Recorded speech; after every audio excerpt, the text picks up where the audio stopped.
2 days ago, I think on Tuesday, I went to Gaza, and I have to tell you, throughout a journey of 35 years in the humanitarian work, that day in Gaza, that Tuesday, was the happiest day of my professional life.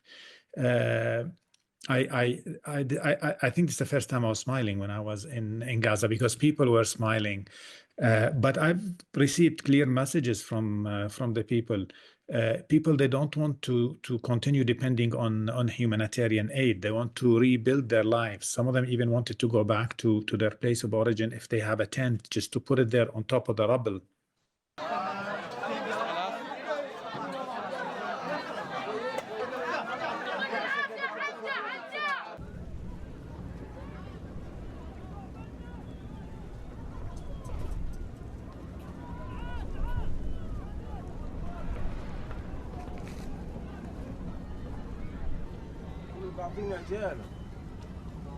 On challenges, there are a lot of people on the road moving, and the roads are destroyed, but that's something we were expecting. People going there, of course, in numbers, in huge numbers, and increasing every day. And I think over the weekend, when they're able to move to the north, that is really going to become an issue, because how the road network there is. It's totally destroyed, of course. And then people are going to block part of the road. They're going to limit our ability to move, but hopefully that would not restrict us too much. Security has improved. The looting has reduced drastically, I have to say. There's still some isolated incidents here and there, and we hope that this will also, with time, will also disappear.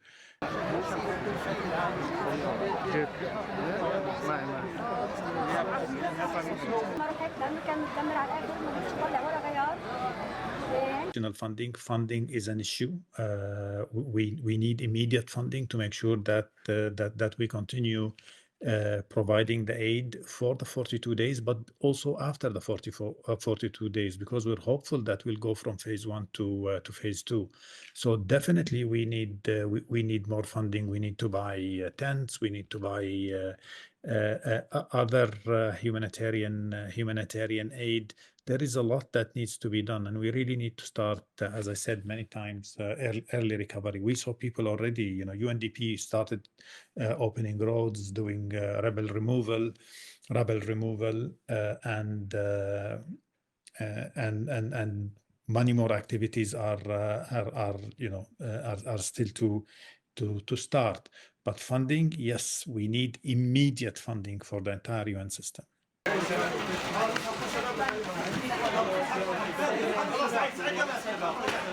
They're giving it to everybody.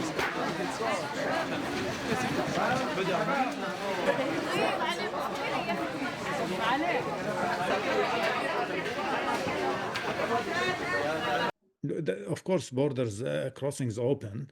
Now we have 2 crossings from the north between Erez and Zikim.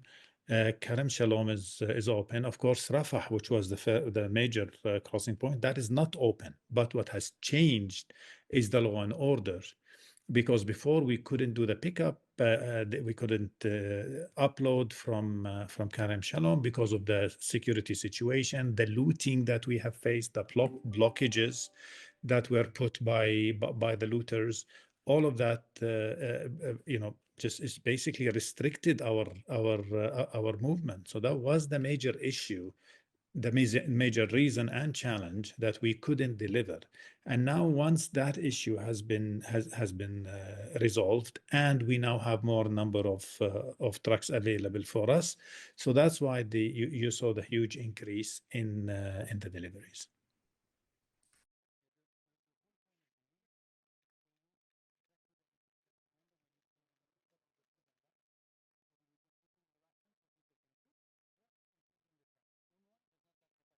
People were telling me that they just want to restart their lives. Children were asking to go back to school. Women wanted to go back. For those who still have houses, they wanted to go back to their homes, to their kitchens. They want income generating activities. They don't want to be depending on humanitarian aid. This is not their aim. This is not what they're looking for.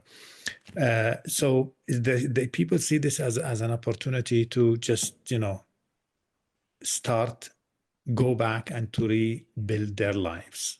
Thank you very much, and to have a ceasefire.